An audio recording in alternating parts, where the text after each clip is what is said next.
A 23-year-old Crestview man was seriously injured over the weekend while serving in Iraq. Joey Haun, a Hum Vee gunner with the 27th U.S Infantry Regiment Wolfhounds, was blown from his vehicle when it passed over a roadside bomb north of Bagdad near Tikret. He suffered multiple fractures and a concussion. He is currently in Germany awaiting transport back to the Schofield Barracks at the U.S Army Garrison in Hawaii, where he will undergo further treatment and rehab. He wanted to be an Army Ranger. That was his dream. And he had to join the Army Infantry to do that. So that's what he decided to do. And let's just talk about, let's talk a little bit about when he went over there, how long he's been there, how much. He's been there 13 months. He went over there in August of last year, so it'll be almost 13 months. He was a 50 cal gunner on a Hum Vee, obviously in the 227th, which is out of Schofield Barracks, Hawaii, and he loved it. He loved his job. So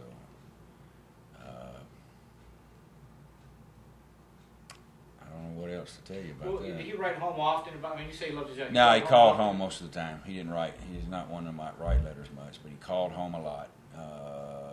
Emailed a lot. We stayed in touch over email a lot.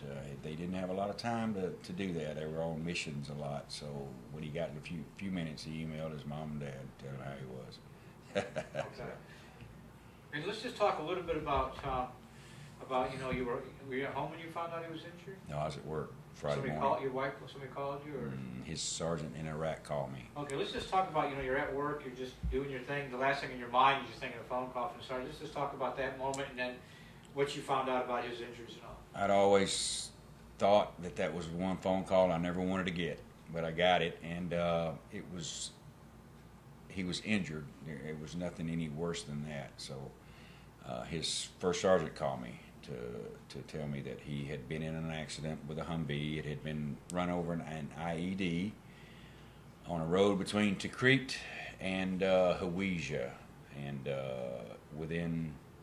he was blown from the vehicle, landed on his left side. He's got some arm injuries, wrist injuries, concussions, scratches on his face. He's got some stitches in his face. He's swollen a little bit. His whole body. He can't put any shoes on. Within the way his commander told me, within 4 minutes of this happening, he backed out, and on the H-60 on his way out of there, back to their home base in Hawaii for an initial checkup to see how he was doing, because he was still unconscious. So that's it. And he's in Germany. Let's talk a little bit about, since he got taken to Germany, and what they've done there and his plans, the next move. The latest word I got last night from Germany was that he will be leaving Germany Friday morning on a military flight, heading back to Schofield Barracks in Hawaii. Within minutes of his arrival, he will be evaluated in the hospital and for surgery. We know he's going to have surgery on his arm and wrist. We know that. Any other surgery we're not sure about. We don't know about any internal injuries at the moment. We're going to probably fly out probably Monday evening to Monday night, maybe Tuesday morning, to try to be there when they do the surgery. After the surgery, he's probably going to be given a 30-day convalescent leave to come home, which I think he deserves after 13 months. So hopefully that's what they're going to do with him, and then he'll have to go back to Schofield Barracks for probably 3 to 4 months of rehabilitation on his arm and wrist. That's the latest I got on that. Now, you have talked to him since this happened. Just kind of, what's his spirits like? Spirits are good. His friend that was with him is in pretty bad shape. They don't think he's going to make it. They flew back together. I worry more about his mental state than I do his physical right now, because I think physically he'll heal from all this. I hope that mentally he gets over all this. He's a little older than most of the kids. He's 23, so I think he'll be good there once he gets home and sees his friends here in Crestview, and his parents, obviously, and his grandparents and his brothers and sisters, I think he'll be in good shape. You're a father. Are you proud of him? Very proud. Absolutely. Couldn't be prouder. Could not be prouder of him. I think he did this on his own, through nobody asked him to do it or told him to do it. He was of age. He did it on his own. So it's what he wanted to do. His dream was to be an Army Ranger.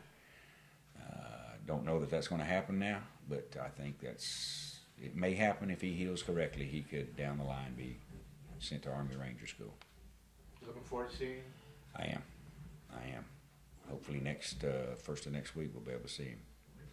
Could be that they may send us out there this weekend. He said it could be that they may want us out there when he gets home, gets off the airplane. Hopefully that's probably what's going to happen. The Army's paying for everything. They're going to send us out there and give us a place to stay next door to the hospital. Give us a $100 a day per diem, I guess you'd call it, to eat on and stuff. So yeah, I'm looking forward to it. This is going to be on the World Wide Web. I mean, he'll be able to look at it. His friends back in Iraq, his people that were in his battalion. Anything you'd like to just say to everybody? Or? I'm sure he would like to tell everybody in his platoon, the 227 Wolfhounds in Hawaii, that he is okay, and give him a little hell while he's gone. I'm sure he would love to say that himself. If he was here, he probably would. So he wants to say hello to all of his friends in Iraq. State and local news heard 5 times daily right here on the Good Country, WAAZ-FM, Crestview, Fort Walton Beach.